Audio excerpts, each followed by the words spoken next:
Halo semuanya, selamat datang di channel YouTube Akan Kuceritakan. Saya akan ceritakan kisah-kisah menarik yang akan buat kamu terbawa dalam suasana. Jika ada cerita kamu yang ingin kamu ceritakan, tulis di komentar video ini. Klik tombol subscribe, like, share, dan klik lonceng notifikasi agar kamu dapat terus menikmati cerita dan kisah di channel YouTube ini. Mari kita dengarkan bersama. Di sebuah desa terpencil bernama Desa Sukaluyu, tradisi dan mistik masih bercampur menjadi satu. Di balik hijaunya hamparan sawah dan tenangnya gemercik sungai, tersimpan kisah-kisah yang tak pernah sampai ke telinga dunia luar. Kala itu datanglah sekelompok mahasiswa KKN yang membawa harapan akan perubahan. Salah satu di antaranya adalah Aditya, pemuda yang cerdas tetapi penuh rasa ingin tahu. Tanpa disadarinya, kedatangannya di desa itu akan mengubah hidupnya selamanya. Aditya tidak pernah membayangkan bahwa program KKN itu bukan hanya tentang pengabdian masyarakat, tetapi juga akan menjadi perjalanan emosional yang rumit. Aditya bertemu dengan Sari, seorang janda muda berusia 29 tahun yang mempesona dan indah, namun penyimpan kesedihan di balik senyumnya.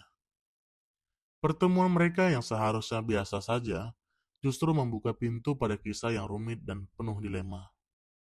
Aditya turun dari mobil pickup yang membawa rombongan mahasiswa KKN ke desa Sukaluyu. Hawa desa yang sejuk langsung menyapa kulitnya. Udara pagi yang segar bercampur dengan aroma tanah basah terasa menyegarkan. Desa ini tampak tenang, dengan pemandangan sawah hijau membentang di sepanjang jalan setapak. Mereka disambut dengan hangat oleh warga desa di balai desa, termasuk kepala desa Pak Rahmat yang memperkenalkan mereka kepada penduduk sekitar. Selamat datang di desa Sukaluyu. Kami berharap kalian bisa membantu desa ini berkembang, ujar Pak Rahmat dengan suara lantang, diikuti tepuk tangan meriah dari warga yang berkumpul. Aditya memperhatikan sekelilingnya dengan rasa ingin tahu. Wajah-wajah penduduk desa yang sederhana tetapi penuh senyum menyambut mereka. Di antara kerumunan, matanya menangkap sosok seorang wanita yang berbeda. Wajahnya bersih, dengan mata yang menyiratkan kehangatan dan kesedihan sekaligus.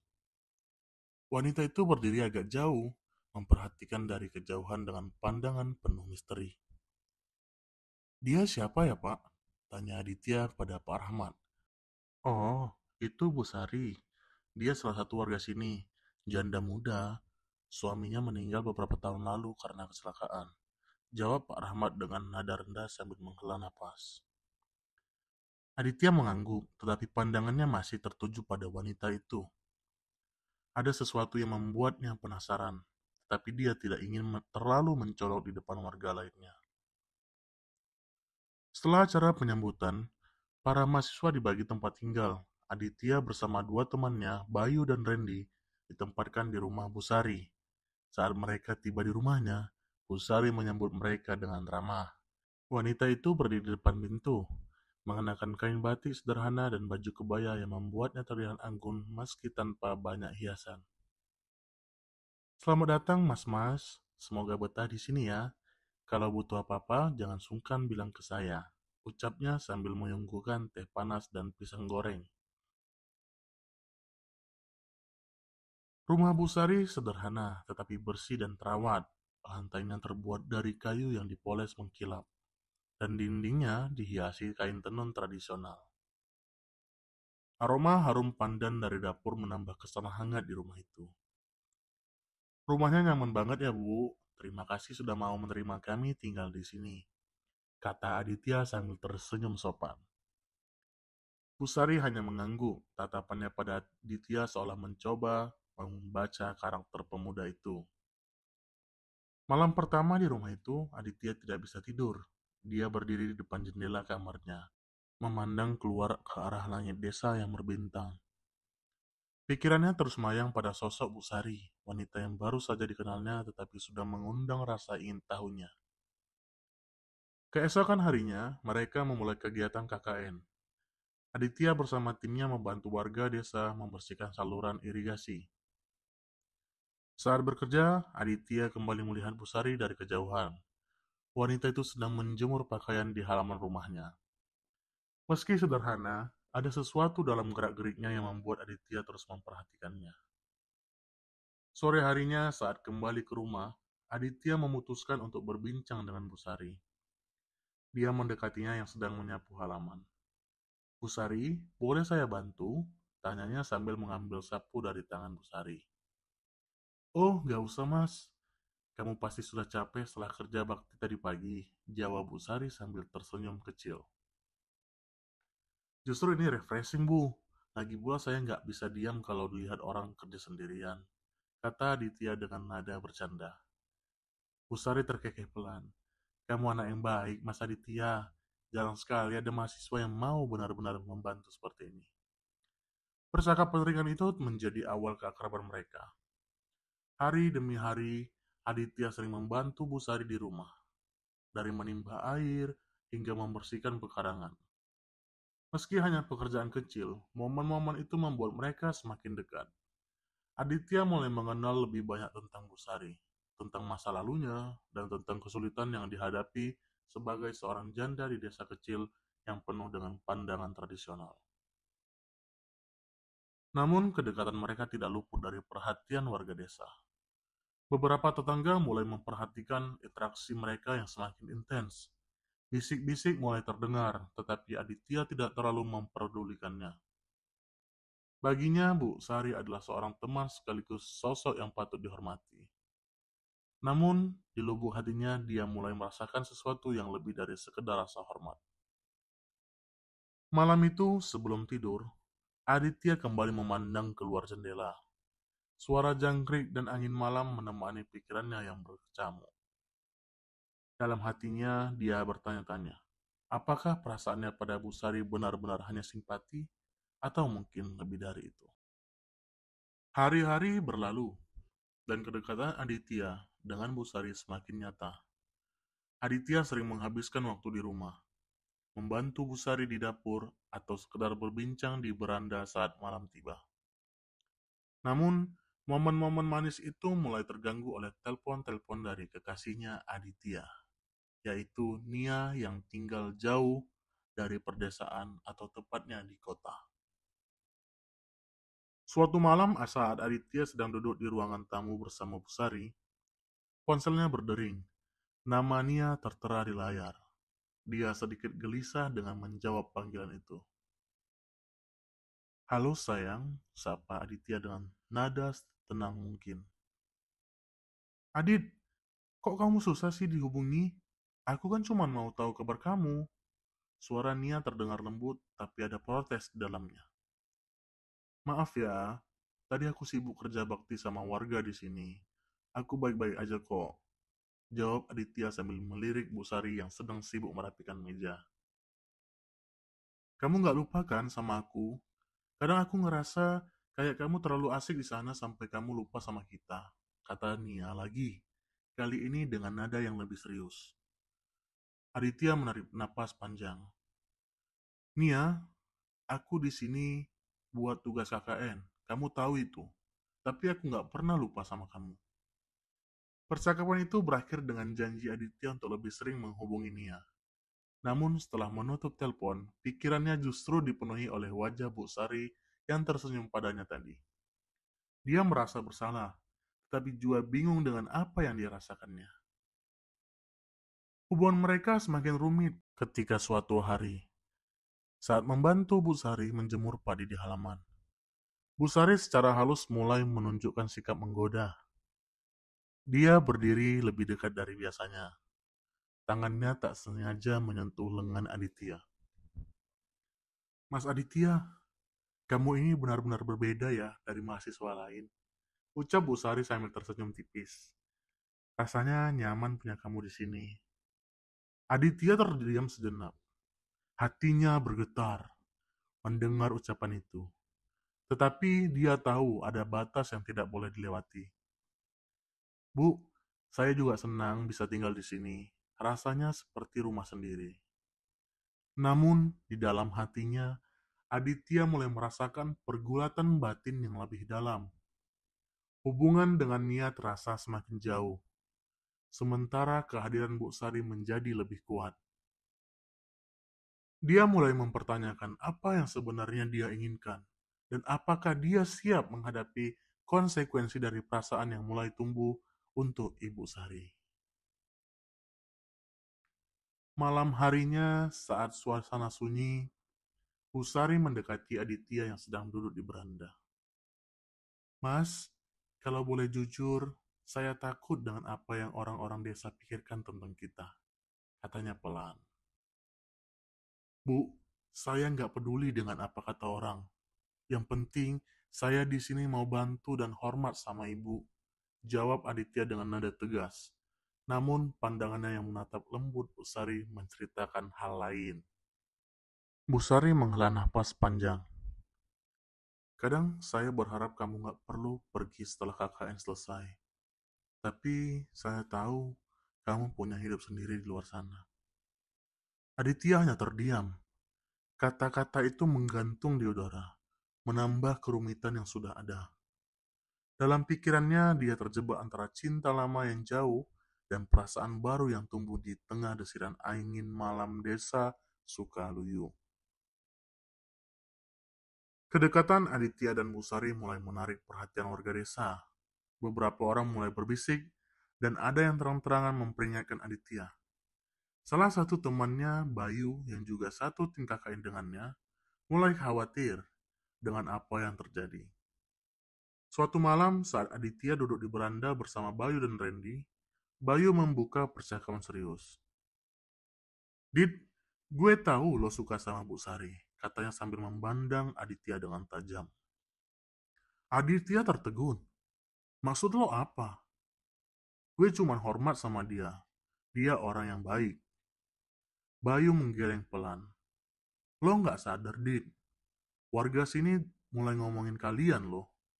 Gue bahkan dengar cerita kalau Bu Sari itu punya sesuatu yang nggak biasa. Aditya menggerukkan dahi. Apa maksud lo, Yud? Jangan asal ngomong. Bayu mendekatkan tubuhnya, menurunkan suaranya. Ada yang bilang, dia pakai sesuatu buat bikin laki-laki tertarik. Nggak tahu benar apa enggak, tapi gue pikir lo harus hati-hati. Randy yang tadi diam, ikut angkat bicara. Gue juga dengar, katanya suami Bu Sari dulu meninggal nggak wajar. Ada yang bilang dia kena guna-guna. Ada juga yang bilang Bu Sari itu bawa sial. Aditya menatap kedua temannya dengan tatapan tajam. Kalian dengar dari mana cerita-cerita itu? Jangan gampang percaya sama omongan orang. Gue nggak percaya hal-hal kayak gitu. Namun, di dalam hatinya, Aditya mulai terasa tidak nyaman. Cerita-cerita yang beredar tentang Busari membuat pikirannya berkecamuk. Meski begitu, setiap kali dia melihat senyum hangat Busari, keraguannya sirna. Ada sesuatu dalam dirinya yang terus menariknya kembali kepada wanita itu. Keesokan harinya, Aditya sedang membantu Busari di dapur. Mereka memasak bersama, dan suasana terasa begitu hangat. Bu Sari tampak ceria, sesekali menggoda Aditya dengan candaan ringan. Mas Aditya, kalau nanti sudah selesai KKN, jangan lupa sama saya ya. Ucapnya dengan penuh nada manja. Aditya tersenyum sambil mengaduk sayur di panci. Mana mungkin saya lupa. Ibu orang yang baik, saya pasti selalu ingat. Namun percakapan mereka terganggu oleh kedatangan Pak Rahmat, kepala desa. Wajahnya terlihat serius saat melangkah masuk rumah Bu Sari. Aditya, saya mau bicara sebentar, katanya dengan tegas. Aditya mengangguk dan mengikuti Pak Rahmat keluar rumah. Pak Rahmat menatap dengan pandangan penuh makna. Saya dengar kamu sering bantu Bu Sari. Itu bagus. Tapi hati-hati nak, Usari itu memang orangnya baik. Tapi kamu harus tahu, dia pernah membuat banyak laki-laki di desa ini kehilangan arah. Ada yang bilang dia punya daya tarik yang gak biasa. Aditya mencoba menyangkal. Pak, saya hanya ingin membantu. Saya nggak ada niat apa-apa. Pak Rahmat menghela napas. Saya hanya memberitahu, desa ini penuh dengan cerita yang tidak bisa dijelaskan. Kalau kamu merasa ada yang aneh, lebih baik jaga jarak. Aditya merasa tidak nyaman, tetapi dia berusaha untuk tetap tenang.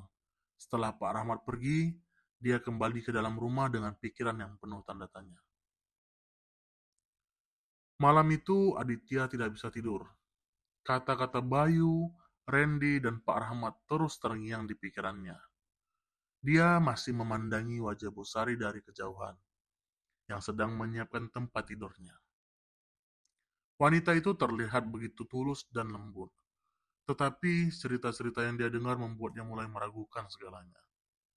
Sementara itu, ponsel Aditya kembali berdering. Namanya muncul di layar. Dengan berat hati, Aditya menjawab panggilan itu. Sayang, apa kabar? Suara Nia terdengar dengan lembut di ujung telepon. Aditya mencoba terdengar normal. Baik, Nia, kamu sendiri gimana? Aku baik, tapi aku ngerasa akhir-akhir ini kamu berubah. Kamu kayak menjauh. Jawab Nia dengan nada penuh kesedihan. Aditya terdiam sejenak. Dia tahu Nia benar, tetapi dia tidak tahu bagaimana menjelaskannya. Aku minta maaf Nia. Di sini banyak kerjaan. Aku nggak bermaksud jauh dari kamu kok. Namun, percakapan itu tidak menyelesaikan apapun. Aditya merasa terjebak antara perasaan pada Nia yang mulai memudar dan daya tarik misterius yang dirasakan pada Bu Sari. Dia tahu apa yang dia lakukan salah, tapi dia tidak bisa menghentikan dirinya. Beberapa hari kemudian, Bayu datang dengan wajah tegang. Dit, lo harus lihat ini, katanya sambil menyeret Aditya ke halaman belakang Bu Sari. Di sana, mereka menemukan sesuatu yang aneh. Bunga kenanga berserakan di tanah, bersama dengan beberapa benda seperti kain merah dan botol kecil berisi cairan hitam. Bayu memandang Aditya dengan tatapan penuh arti. Lo masih mau bilang ini kebetulan? Tanya Bayu. Aditya terdiam. Benda-benda itu terlihat mencurigakan, tetapi dia tidak ingin langsung menghakimi Bu Sari. Dia memutuskan untuk berbicara langsung dengan wanita itu. Malam itu, saat suasana rumah sepi, Aditya memberanikan diri untuk bertanya. Bu Sari, saya dengar banyak cerita aneh tentang ibu. Dan tadi saya lihat sesuatu di halaman belakang. Itu apa ya, Bu? Bu Sari terkejut. Wajahnya berubah menjadi tegang, namun dia berusaha tersenyum. Mas Aditya, jangan dengarkan cerita-cerita orang. Itu semua cuman fitnah. Saya nggak pernah melakukan hal-hal seperti itu. Namun, tatapan Bu Sari yang biasanya hangat kini terasa dingin. Aditya merasa ada sesuatu yang aneh disembunyikan wanita itu. Tetapi, dia tidak tahu apakah itu benar atau hanya perasaannya saja. Malam itu, Aditya merasa lebih bingung dari sebelumnya. Dia mulai mempertanyakan, apa yang sebenarnya terjadi di desa ini? Dan apakah kedekatannya dengan Bu Sari adalah keputusan yang benar? Malam itu Aditya tidak bisa memejamkan mata. Pikiran tentang Nia dan Bu Sari terus menghantuinya. Di satu sisi, Nia adalah bagian dari masa lalunya yang penuh cinta dan kenangan indah. Di sisi lain ada Bu Sari yang kehadirannya seperti fase di tengah perjalanan KKN yang melelahkan. Namun cerita-cerita mistis yang beredar tentang Bu Sari juga menyusup ke benaknya, membuat penasarannya bercampur aduk antara ketertarikan, kebingungan, dan kehati-hatian. Suatu pagi, Bayu dan Randy kembali mencoba berbicara serius dengan Aditya. Mereka duduk di pinggir sawah, memandang matahari yang mulai naik perlahan. Dit, lo serius sama Bu Sari? Tanya Bayu tiba-tiba memecah keningan. Aditya menghela napas. Gue nggak tahu. Dia baik dan gue merasa nyaman di dekat dia. Tapi gue juga masih punya Nia. Randy yang di saat biasanya diam, kini ikut angkat bicara. Dit, lo harus tahu, warga desa ini bilang Bu Sari nggak cuma seorang janda biasa. Mereka percaya dia pakai sesuatu buat bikin laki-laki tergila-gila. Lo nggak aneh dengan perasaan lo yang tiba-tiba kayak gitu? Aditya terdiam.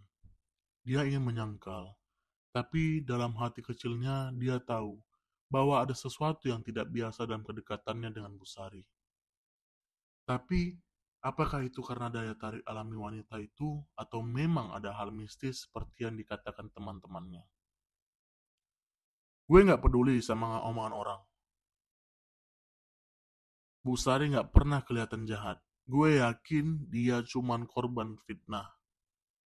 Bayu menggeleng. Gue cuman nggak mau lo nyesel, Dit. Kalau lo serius, lo harus siap sama risikonya. Beberapa hari kemudian, sebuah kejutan datang. Nia memutuskan untuk mengunjungi Aditya di desa. Ketika dia muncul, berada di rumah Bu Sari, Aditya langsung menyadari bahwa kehadirannya akan membawa komplikasi yang tidak bisa dia hindari.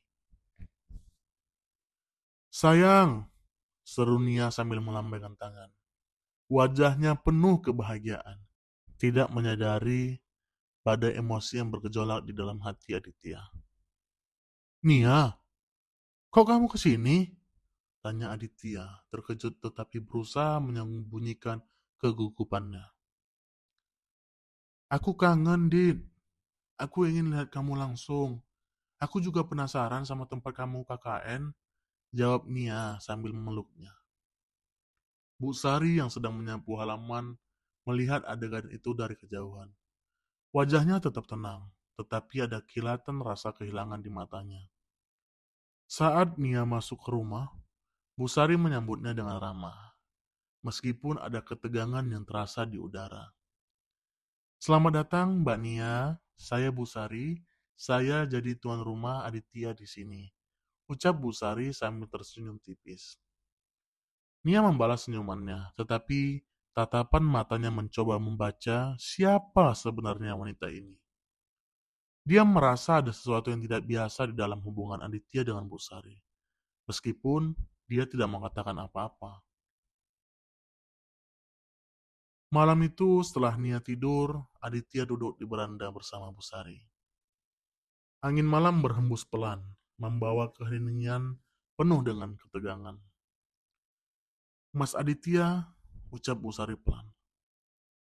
Kekasihmu itu wanita yang baik. Dia jelas sangat mencintaimu. Aditya tidak menjawab.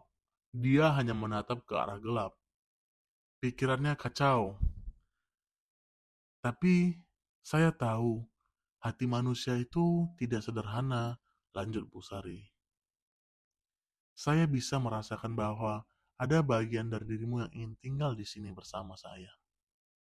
Aditya menoleh, menatap mata Bu Sari yang bersinar dalam cahaya rembulan. Bu, saya nggak tahu harus bagaimana. Saya bingung. Saya sayang sama Nia. Tapi saya juga nggak bisa bohong kalau saya merasa berbeda saat dekat dengan ibu. Bu Sari mendekat. Tangannya menyentuh lengan Aditya. Mas, hidup ini penuh pilihan. Kadang kita harus memilih yang membuat kita bahagia. Meskipun itu semua tidak mudah. Malam itu Aditya tidak bisa lagi menyangkal perasaannya. Dalam keheningan desa Sukaluyu, dia membiarkan hatinya mengambil kendali. Dia mendekatkan wajahnya pada Bu Sari. Dan dalam sekejap, jarak di antara mereka lenyap. Keesokan harinya, Aditya bangun dengan perasaan campur aduk. Dia tahu apa yang telah dilakukan adalah keputusan besar. Nia yang masih tidur di kamar tamu adalah cinta lamanya. Namun, Bu Sari adalah cinta yang baru, cinta yang tumbuh dalam perjalanan hidupnya di desa ini. Aditya mengajak Nia berjalan-jalan di pagi itu. Di tengah perjalanan, dia mencoba menjelaskan apa yang dia rasakan. Nia, aku harus jujur sama kamu, katanya sambil pelan. Aku nggak tahu harus bagaimana menjelaskannya. Tapi selama aku di sini, ada banyak hal berubah dalam diriku. Nia berhenti melangkah, menatapnya dengan mata yang berkaca-kaca. Kamu ingin bilang kalau kamu nggak lagi cinta sama aku, Dit? Aditya terdiam, lalu mengangguk pelan. Aku masih sayang sama kamu, tapi perasaanku nggak sama seperti dulu. Aku nggak mau terus-terusan bohong sama kamu, Nia. Air mata mengalir di pipi Nia. Namun, dia mencoba tersenyum. Kalau itu yang bikin kamu bahagia, aku rela, Dit. Tapi, tolong jangan sakiti aku lebih dari ini. Setelah Nia pergi, Aditya merasa seperti ada beban besar yang terangkat dari hatinya. Meskipun rasa bersalah masih menyisakan bekas, dia memutuskan untuk tetap tinggal bersama Bu Sari hingga masa akhir KKN-nya. Namun, pilihan itu bukan tanpa risiko. Warga desa masih memandang hubungan mereka dengan curiga. Dan bisik-bisik tentang Bu Sari terus terdengar. Meski begitu, Aditya tidak peduli. Baginya, kebahagiaan bersama Bu Sari adalah yang terpenting. Pada suatu sore yang tenang, Aditya duduk di beranda bersama Bu Sari. Menikmati secangkir teh. Dia menatap wanita yang kini menjadi bagian penting dalam hidupnya. Bu, saya nggak tahu apa yang terjadi nanti. Tapi saya tahu satu hal. Saya nggak akan pernah menyesal memilih ibu. Ucapnya dengan mantap. Bu Sari tersenyum, menggenggam tangan Aditya dengan erat. Dan saya juga nggak pernah menyesal membiarkan kamu masuk ke dalam hidup saya. Mas Aditya, di bawah langit desa Sukaluyu yang mulai gelap, mereka berdua tahu bahwa pilihan ini akan membawa mereka ke dalam perjalanan baru. Meskipun jalan yang akan mereka tempuh tidak selalu mudah. Pada akhir cerita ini, hidup itu semua tentang pilihan. Hidup itu ada peran-peran yang berbeda. Semua tergantung bagaimana kita menjalani. Begitulah akhir dari kisah cerita ini. Jangan lupa untuk subscribe, like, share, dan klik lonceng notifikasi biar kamu dapat menikmati kisah cerita lainnya di channel Akan Kuceritakan. Sampai jumpa, bye-bye.